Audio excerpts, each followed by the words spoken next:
S'il vous plaît.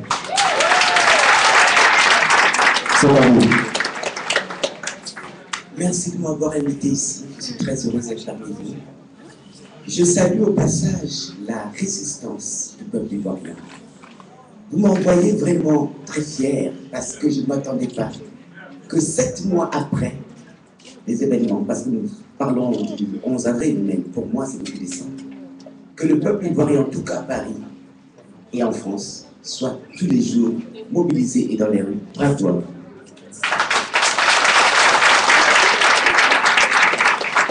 Et là, je vais me lever pour parler.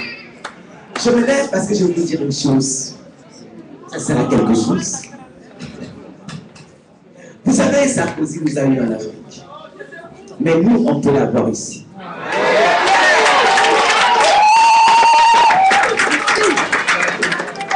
Oui, là maintenant. Je vous le dis en vérité, pourquoi? Nous avons la chance, presque tout le monde ici a la double nationalité minimum, n'est-ce pas? Bien. La démocratie n'est que la loi du plus grand nombre, n'est-ce pas? Il y a 10 millions d'Africains français en France. 10 millions inorganisés. C'est pour ça qu'ils ne nous écoutent pas. Donc nous avons lancé avec plusieurs amis dans la salle déjà un mouvement qui s'appelle le mouvement des Africains français auquel tout le monde adhère en ce moment. L'objectif de ce mouvement, c'est d'être au minimum 1 million. Je m'explique. Le PS est lui un peu pour moins de 400 000 personnes. Si nous sommes 1 million, nous devenons le premier parti de France.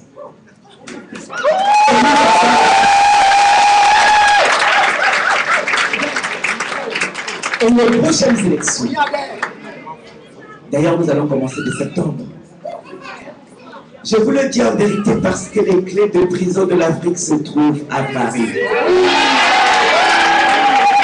Les clés de prison de Laurent Gbagbo ne se trouvent pas à Abidjan. Ça se trouve où?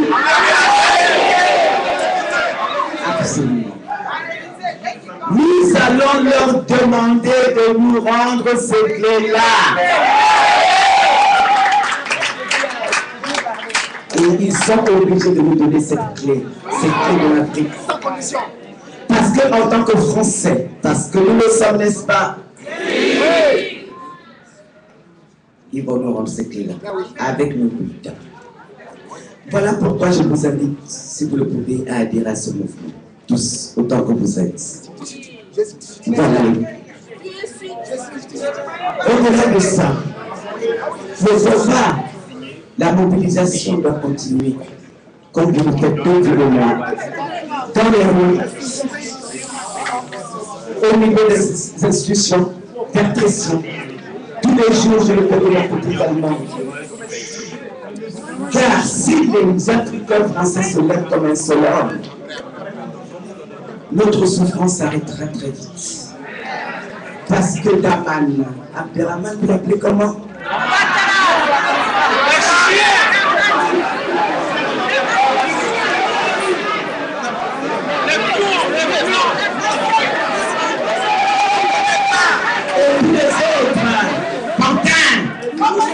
Tous les autres pantins qui couvrent l'Afrique et tremblent son peuple, on va les tous les mettre dehors.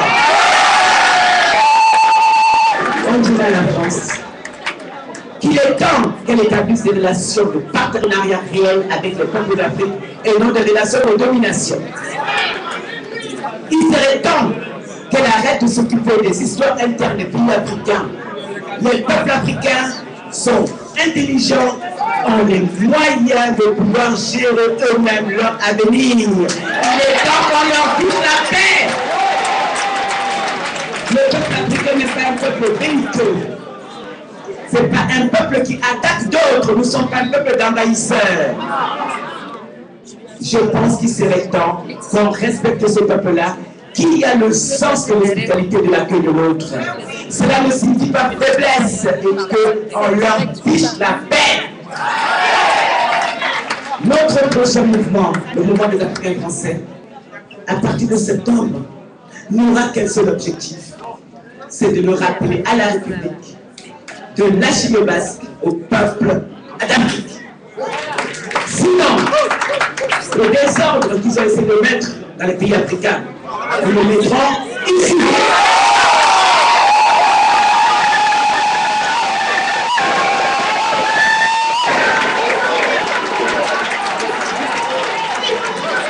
Nous les obligeons à nous écouter, mes amis.